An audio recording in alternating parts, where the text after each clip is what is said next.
Brilliance Audio presents the unabridged recording of The Lethal Effect by L.J. Sellers, performed by Amy McFadden. Chapter 1. Monday, April 12th. Sula started to walk away, but the conversation in the conference room grew loud and pulled her back. Karl Rudker's salesman's smooth voice was stretched thin with stress. As CEO, he rarely made a point to speak with her, or anyone without a VP in front of his or her title, but Sula avoided him anyway. The other frustrated voice behind the door belonged to Diane Warner, the head of research and development. She was a petite woman with a surprisingly big sound.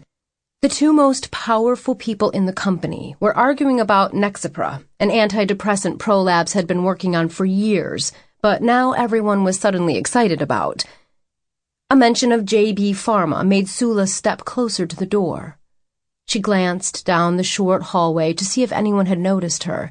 The door to the Human Resources Department was closed, and the elevator was silent. Not that it made a difference.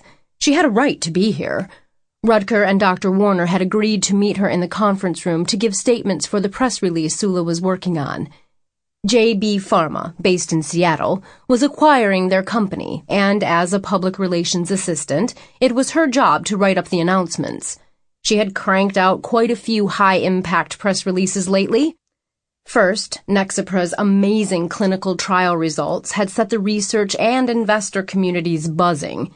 Then the big drug companies had come calling. JB's $2.5 billion offer had won the bidding.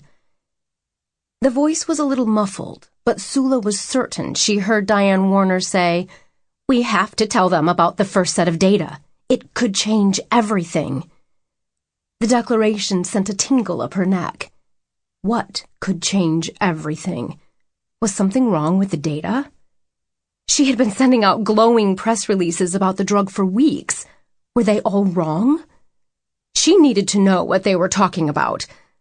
Sula remembered the conference room opened onto a smoker's balcony on the other side, and the exterior door was usually open this time of year. She moved quickly, afraid the argument would be over before she got there. "Serves you right," she heard her mother's voice say in her head. Sula kept moving. She had a right to hear the conversation.